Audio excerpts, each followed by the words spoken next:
Kembali lagi bersama IDStack, dan di video kali ini kita akan membahas tentang bagaimana membuat file manager dengan menggunakan Laravel 9 dan Tailwind CSS. Tapi nggak cuma itu juga, kita akan coba mengupload filenya ke dalam cloud storage dengan menggunakan teknologi S3. Dan untuk cloud storage-nya kita akan menggunakan Neo Object Storage yang dimiliki oleh Business Geo Cloud. Dan ya, terima kasih juga untuk Business Geo Cloud yang sudah mensponsori video kali ini. Dan sebelum memulai tutorialnya, ada baiknya kita coba simak pesan-pesan berikut ini. Terima kasih untuk Business Geo yang sudah mendukung video ini. Business Geo merupakan cloud service provider lokal pertama yang memiliki fitur multi-zone lengkap dengan fasilitas bandwidth gratis, jaringan antar data center up to 10 Gbps yang termasuk backup jaringan. Selain memiliki standar keamanan terlengkap, Business Geo juga hadir dengan fitur serba free dan unlimited pada layanan cloud dan hostingnya. Bikin layanan digital dan websitemu jadi lebih oke. Oke, jadi langsung aja seri tutorial kali ini kita akan membahas tentang bagaimana menggunakan storage S3 yang mungkin teman-teman sudah familiar dengan produknya Amazon S3. Tapi di sini kita akan menggunakan produk dari Business Geo Cloud, di mana teman-teman bisa akses ya di businessgeo.com. Kemudian di bagian produk, di sini ada yang namanya Neo Object Storage, di mana ini protokolnya itu sama seperti S3 yang ada di dalam Amazon. Jadi bisa dibilang ini kompatibel dengan Amazon S3. Kemudian lokasi data centernya itu ada di Indonesia. Jadi kalau misalkan teman-teman mungkin merasa repot mungkin kalau misalkan menggunakan S3-nya si Amazon, nah mungkin solusinya bisa menggunakan Business Geo S3 ini. Dan selain itu juga ada redundancy data itu hampir 100% dan keamanannya lebih terjamin. Artinya ya data centernya ada di sini. Oke, untuk bisa menggunakan ini, kita akan coba praktekkan dengan framework Laravel. Kita akan menggunakan framework Laravel 9, kemudian kita juga akan memanfaatkan Tailwind CSS, dan juga nantinya kita akan membuat file manager. Oke, jadi langsung mulai aja, teman-teman bisa daftar sekarang. Dan karena saya sudah menggunakan atau memiliki akunnya seperti biasa, sebenarnya gampang banget, teman-teman bisa mungkin daftar dan login seperti biasa di video-video sebelumnya. Bagaimana menggunakan hosting, kemudian VPS di Business Geo Cloud itu udah ada di IDStack. Teman-teman bisa cari aja videonya. Oke, di sini kita akan masuk ke bagian storage, kemudian ada Neo Object Storage. Di sini teman-teman bisa create new untuk melakukan pemesanan atau order. Bisa teman-teman buat ya di sini, misalkan ID Lab Storage gitu. Kemudian di sini ada plan-nya ya, region 1, kemudian ada multi region. Jadi bisa single atau multi dengan per gigabyte-nya itu 3000 kalau misalkan multi region. Kalau misalkan single dia cuman 1000 untuk per giga per month-nya. Dan ya karena kita akan menggunakan 10 giga minimalnya, dan kita juga bisa expand. Nah, bisa teman-teman cek biaya per bulannya. Nah, bisa teman-teman hitung lah seperti ini. Oke, kita akan gunakan 10 giga aja sebagai contoh. Kemudian teman-teman bisa pilih next. Kalau misalkan teman-teman punya promo code, silahkan input. Dan untuk membayarnya bisa teman-teman menggunakan ATM, bank transfer atau credit card yang bisa teman-teman gunakan. Oke, kita coba order, dan nantinya teman-teman bisa coba lakukan pembayaran. Karena saya di sini menggunakan akun trialnya, jadi otomatis sudah terbayar ya gitu ya. Nah, yang udah berhasil kita buat ini ada ID Lab Storage, dan teman-teman bisa klik aja di sini untuk informasinya. Nantinya kita akan membutuhkan endpoint ini. Oke, ini adalah untuk mengakses file yang kita upload melalui domain ini, dan tentu saja endpoint ini akan kita gunakan di mungkin bisa dibilang AWS endpointnya. Oke, di sini ada bucket. Bucket ini kayak bisa dibilang folder. Teman-teman, kita akan gunakan bucketnya. Jadi kita harus membuat bucket itu sendiri. Kemudian di sini ada access. Ini ada access key dan secret key yang akan kita masukkan ke dalam environment variable dari Laravelnya. Nanti kita akan coba bahas juga. Oke, yang jelas kita akan coba buat aja dulu bucketnya. Di sini kita pilih new bucket. mungkin ID lab file, atau teman-teman bisa buat nama foldernya lah. Ini anggap aja bucket itu kayak nama folder. Kemudian di sini access control listnya bisa private kalau misalkan cuman bisa diakses melalui access key-nya aja, atau bisa public read write, dan lain-lainnya. Ini bisa teman-teman akses saja ya gitu. Misal saya akan coba tambahkan public read. Oke, jadi biasa siapa aja bisa masuk untuk mengakses filenya, tapi untuk menguploadnya tentu saja kita akan menggunakan aksesnya. Oke, kita create. Oke, alpha number nggak bisa underscore ternyata. Dia seperti ini aja, ID lab file, kita coba create. Dan ya, di sini ada bucketnya. Ya, nanti kita akan coba lakukan konfigurasinya di sisi Laravel. Oke, karena kita akan menggunakan Laravel terbaru, kita akan menggunakan Laravel 9 di sini. Untuk menggunakan Laravel 9 sebenarnya teman-teman perlu menggunakan PHP 8. Bisa teman-teman lihat di sini perlu menggunakan PHP 8. Jadi pastikan teman-teman sudah menginstal PHP 8-nya. Dan kita akan coba install melalui Composer seperti ini. Oke, seperti ini untuk proses instalasinya bisa menggunakan Composer atau Laravel installer seperti biasa. Kita akan coba masuk ke command prompt atau terminal. Teman-teman bisa bebas menggunakan apa aja. Di sini saya akan masuk ke dalam kode. Kemudian kita akan buat folder projectnya dengan nama Laravel S3. Oke, kita tekan enter. Dan tunggu proses instalasinya sampai selesai, karena ya sedikit memakan waktu, dan juga pastikan teman-teman terhubung dengan internet untuk proses instalasinya. Yap, untuk proses instalasi Laravelnya udah selesai. Mungkin kita bisa masuk ke directory Laravel S3-nya ya di sini, dan kita akan coba install Tailwind-nya. Bisa teman-teman akses di guide-nya di sini khusus Laravel. Di sini teman-teman perlu menggunakan npm untuk menginstal beberapa library-nya. Jadi pastikan teman-teman juga sudah menginstal Node.js-nya. Dan untuk paket lengkapnya sih saya sarankan untuk menggunakan Laragon, karena saya juga menggunakan Laragon di sini. Oke, kita coba jalankan npm install Tailwind CSS. Kita tunggu sampai proses instalasinya selesai. Dan ini juga kita akan membutuhkan koneksi internet. Oke, proses instalasi dari Tailwind-nya udah selesai nih di sini. Mungkin teman-teman bisa lanjutkan proses selanjutnya. Di sini ada npx tailwind init untuk membuat si tailwind config JavaScript-nya. Jadi kita jalankan lagi sampai muncul proses berhasil. Oke, berhasil kita buat file tailwind config-nya. Dan langkah selanjutnya kita perlu modifikasi di dalam file webpack.mix.cs. Oke, mungkin kita bisa langsung buka melalui text editor kita di sini. Di sini kita bisa masuk ke bagian file webpack.mix.cs.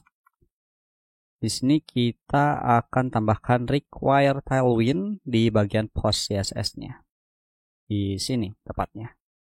Oke, require tailwind CSS. Dan selanjutnya kita perlu masukkan di tailwind config konten seperti ini. Jadi file tailwind ini bisa kita compile di dalam file blade, JavaScript, dan view nantinya. Kita masukkan ke bagian tailwind config di bagian konten. Yap, seperti ini. Kemudian langkah selanjutnya kita app tailwind ini di dalam app.css supaya si file CSS dari si tailwind ini tentu saja bisa kita gunakan. Oke, jadi ini ada beberapa file yang kita config di webpack.mix.cs, di tailwind config, kemudian di app.css. Kayak gini ya untuk konfigurasi di tailwind-nya. Dan agar bisa digunakan pada saat setiap mungkin development, jangan lupa teman-teman perlu jalankan npm run watch.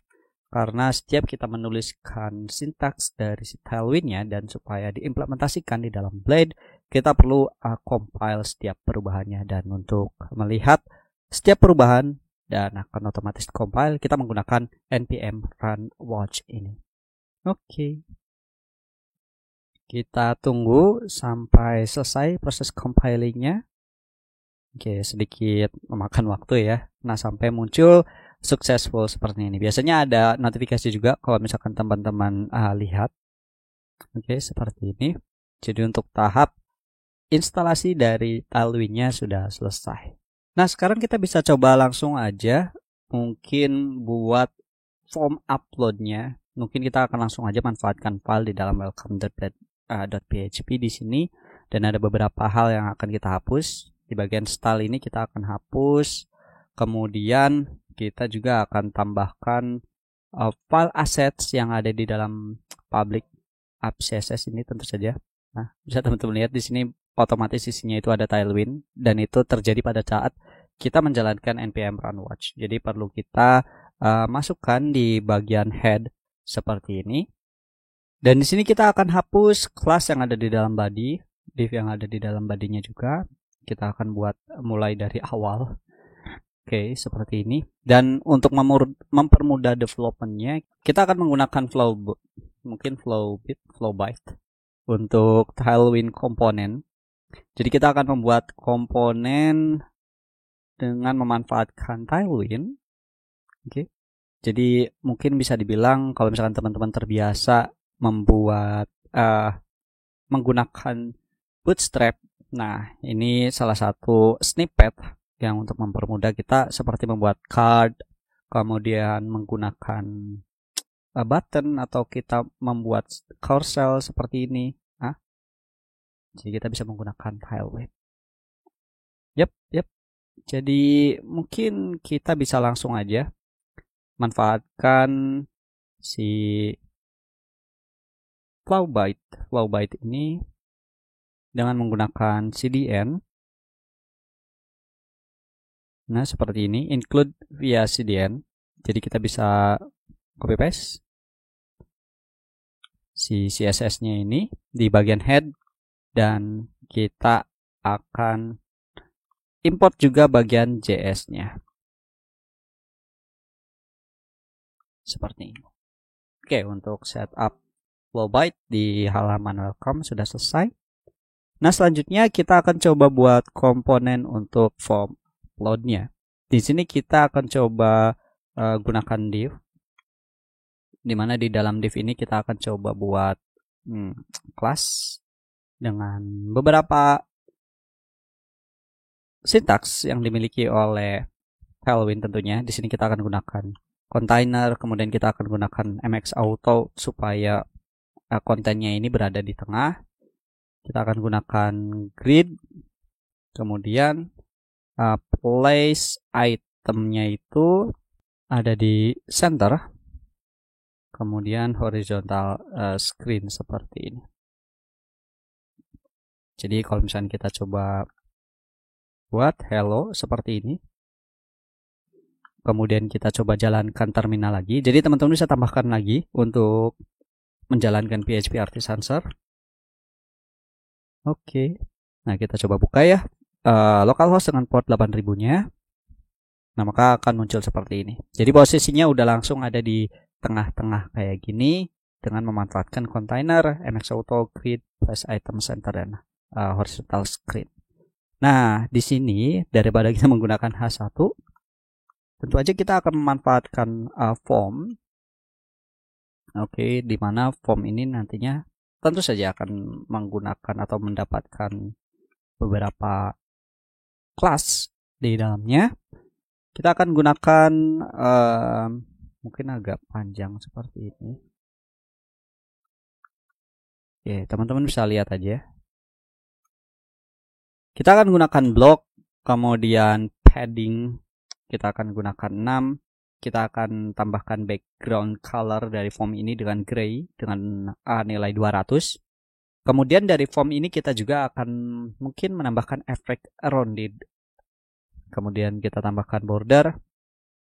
Bordernya itu berwarna gray dan ada shadow-nya juga. Jadi terdapat shadow di dalamnya.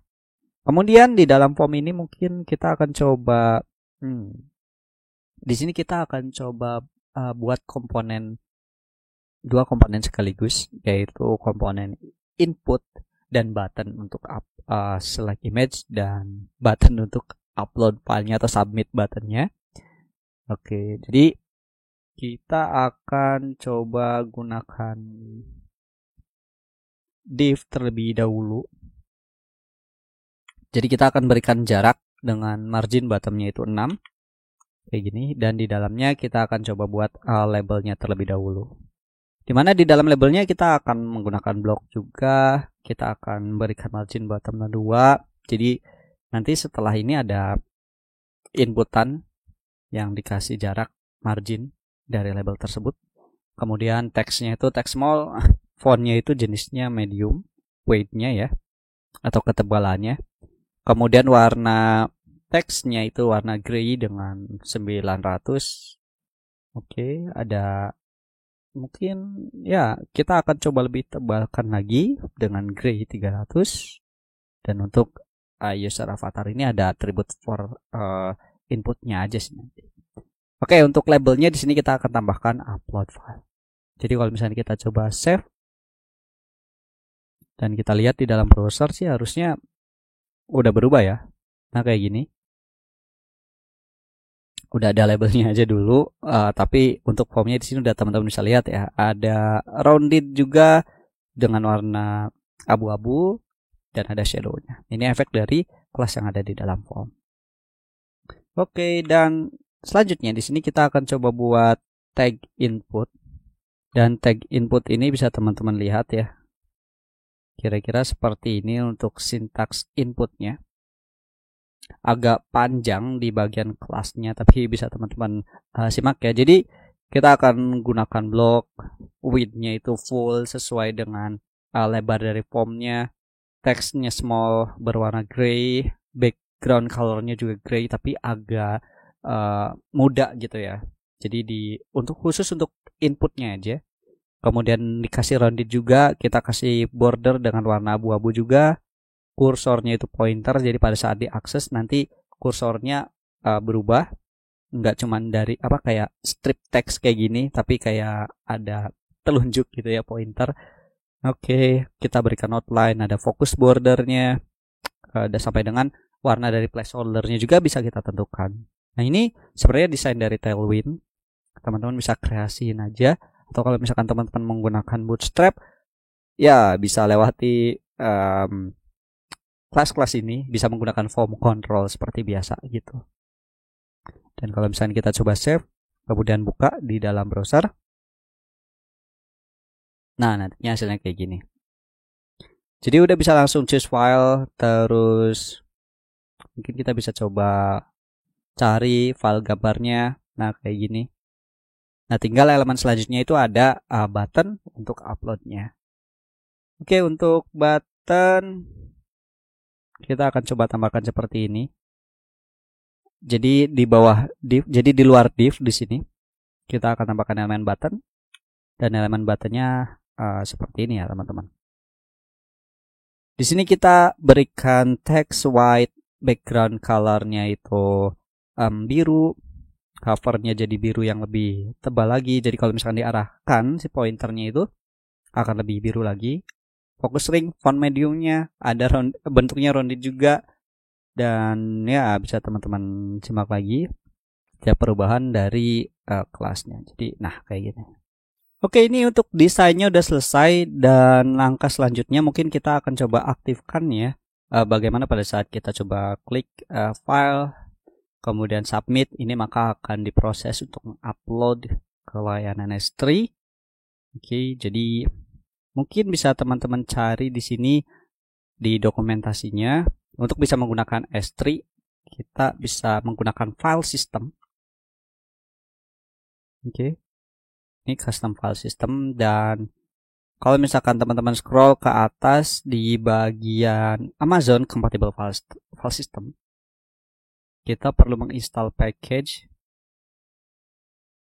Nah, package ini perlu teman-teman install ya, supaya bisa menggunakan protokol S3 di dalam Laravel kita, baik itu menggunakan AWS atau compatible S3 lainnya. Jadi nggak harus AWS, walaupun di sini file system untuk AWS-nya, tapi sebenarnya teman-teman bisa gunakan yang kompatibel dengan menggunakan protokol S3. Jadi nggak perlu khawatir. Oke, kita bisa kembali lagi ke dalam project project-nya. Kemudian di sini kita bisa buka terminal baru lagi untuk melakukan proses instalasi penambahan package untuk file sistemnya. Oke, kayak gini sih. Nah, sambil menunggu proses instalasinya selesai, mungkin sekaligus aja kita langsung konfigurasi AWS-nya itu sendiri. Sebenarnya untuk menambahkan kayak access key, bucket, endpoint itu ada di dalam folder config di dalam file systems. Bisa teman-teman lihat ya, di sini file system disknya itu otomatis lokal atau defaultnya lokal. Jadi setiap ada file yang diupload atau memiliki fitur upload file di Laravel, maka diupload di dalam folder projectnya itu sendiri. Tapi kalau misalnya kita pengen ubah ke S3, nah kita perlu masukkan key, secret key, regionnya juga, bucketnya yang udah tadi kita buat, URL, endpoint, nah perlu kita sesuaikan. Dan ini bisa kita modifikasi nggak langsung di dalam file sini, karena kalau misalkan diupload di Git nantinya bisa dilihat ya access key dan lain-lainnya. Jadi lebih disarankan kita akan menggunakan di dalam file .env di sini. Mungkin ada yang harusnya ada yang perlu kita tambahkan, yaitu AWS endpoint. Soalnya di dalam file env ini belum ada AWS endpointnya. Yap, nggak ada.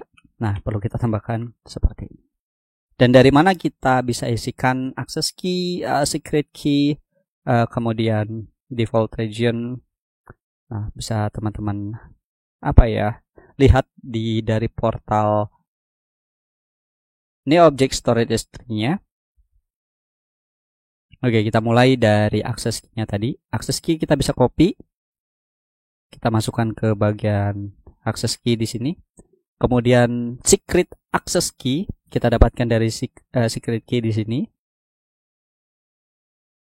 Dan untuk regionnya bisa lihat di overview.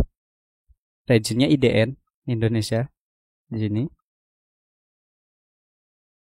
Dan untuk bucketnya tadi kita udah buat ID lab file. Oke, bisa teman-teman lihat lagi di sini kalau lupa.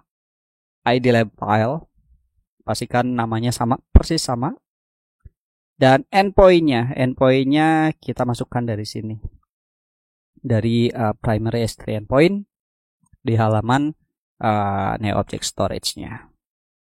Oke, kayak gini aja sih yang perlu teman-teman isikan. Nanti otomatis kalau misalkan kita menggunakan method file storage, itu udah langsung bisa teman-teman gunakan ya. Dan untuk tutorial lebih lengkapnya bagaimana menggunakan file storage, sebenarnya saya sudah pernah membuatnya di Laravel 5.8, tapi untuk prosesnya sendiri masih sama. Mulai dari menggunakan side storage, mengupload file di dalam public local disknya, sampai dengan di sini sih contohnya bisa upload ke Dropbox. Tapi kali ini kita bisa menggunakan layanan S3. Jadi untuk proses kayak memindahkan file, menghapus file, upload file, dan lain-lainnya itu bisa digunakan dari tutorial ini karena sintaksnya masih sama gitu. Jadi kita coba cek lagi ya. Oke, di sini udah selesai untuk proses instalasi AWS-nya. Dan sekarang kita coba aktifkan formnya karena di sini belum kita tambahkan action dan methodnya. Jadi action ini nantinya akan diarahkan ke route yang dulu kita buat. URL. Mungkin URL-nya di sini langsung /upload aja. Dan untuk metodenya di sini kita akan gunakan post. Lalu jangan lupa di sini CSRF-nya perlu teman-teman isikan karena ya perlu menggunakan token untuk bisa menggunakan metode post di Laravel. Dan selanjutnya kita akan coba buat controller untuk melakukan proses penguploadan. Di sini kita bisa mengetikkan perintah artisan make controller dengan nama upload controller. Oke, kayak gini. Dan agar bisa memanggil URL upload ini ke dalam controller, tentu saja kita perlu buat route-nya di dalam file web.php. Di sini kita akan menggunakan metode post. Kita arahkan upload dan kita panggil kelas upload controllernya yang baru saja kita buat tadi. Dan nantinya kita akan memanfaatkan metode upload di dalam kelas tersebut. Oke, jangan lupa juga namespace-nya perlu teman-teman isikan untuk bisa mengakses ke upload controller tadi di dalam root seperti ini. Dan ini kita menggunakan root post. Tapi kalau misalkan kita mengaksesnya metode get di upload, nah kita langsung aja redirect ke halaman depan lagi. Ini supaya mempermudah aja. Kalau misalkan setelah kita berhasil upload file dan kita mau upload lagi, nah kita nggak perlu hapus dulu gitu URL uploadnya, jadi langsung enter aja dari URL sebelumnya gitu. Oke, untuk method post di dalam kelas upload controller udah selesai. Tinggal di dalam upload controller ini kita akan membuat metode uploadnya. Lokasinya ada di dalam app HTTP controller. Di sini kita buat metode upload. Dan karena kita akan mendapatkan data yang dikirim melalui request atau form request, tentu aja kita perlu inject kelas dari request di dalam metode tersebut agar bisa kita gunakan. Dan langkah selanjutnya kita akan coba tampung file yang berhasil kita upload tadi melalui variable file dan kita ambil dari request file. Nah, untuk parameter string yang ada di dalam metode file ini pastikan harus sama ya dengan nama yang ada di dalam input ini. Oke, namanya di sini masih belum ada.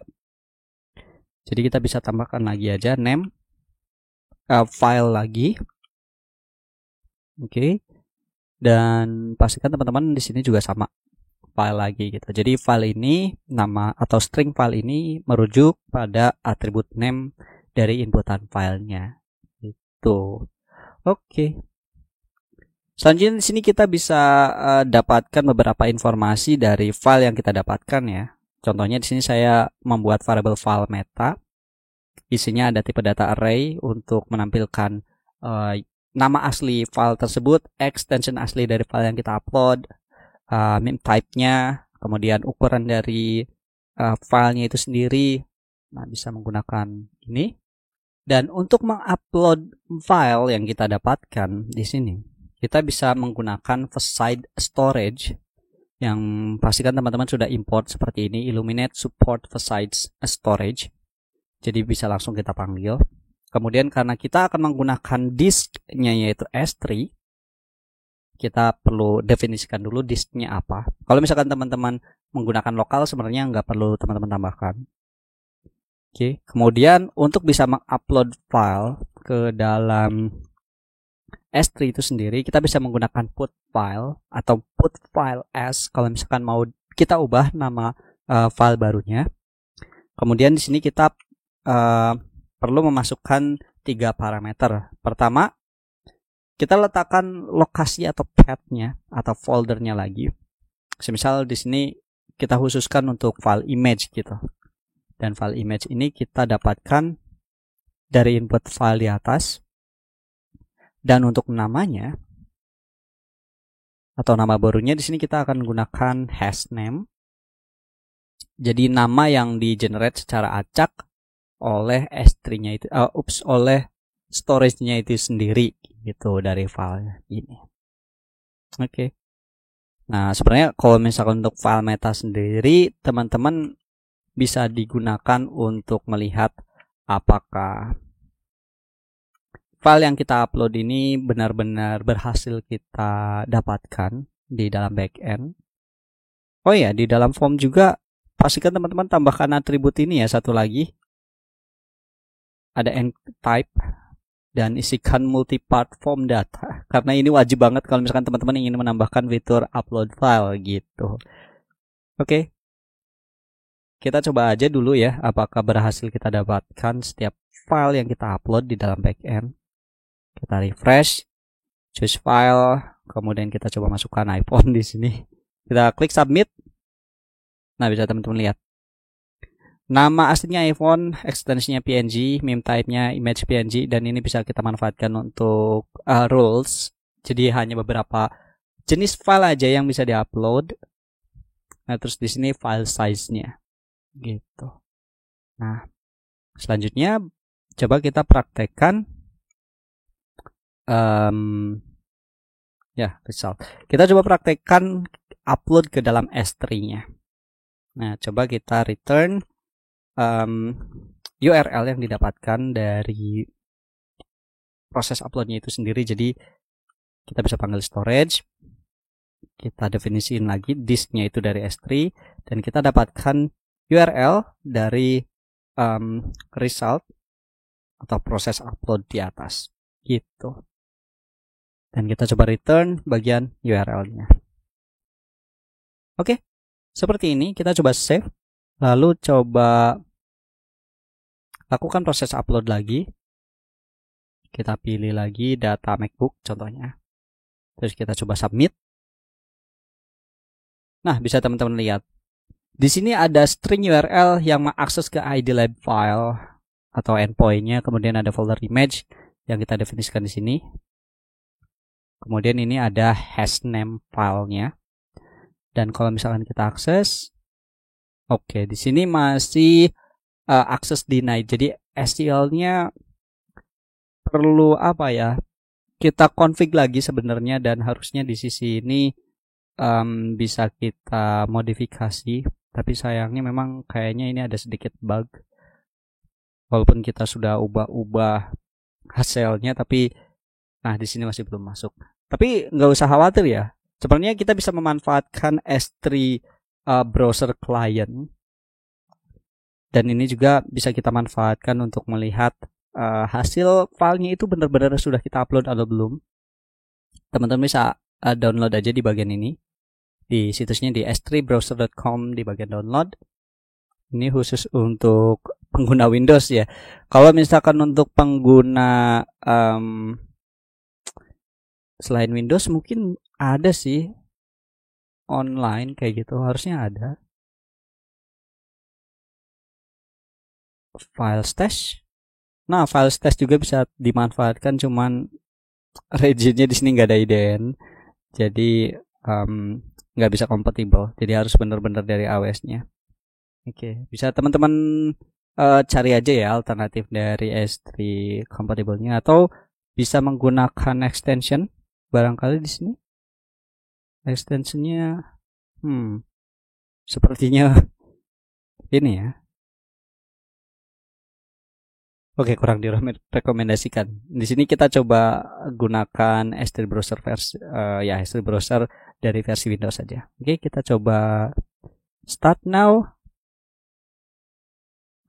Dan di sini perlu memasukkan beberapa nama. Kemudian account type-nya itu kita pilih S3 compatible storage karena kita nggak menggunakan produk Amazon tapi dari BusinessNetGeo Cloud. REST endpoint-nya sama seperti yang kita definisikan di sini, endpoint. Oke, kayak gini. Kemudian ada access key-nya.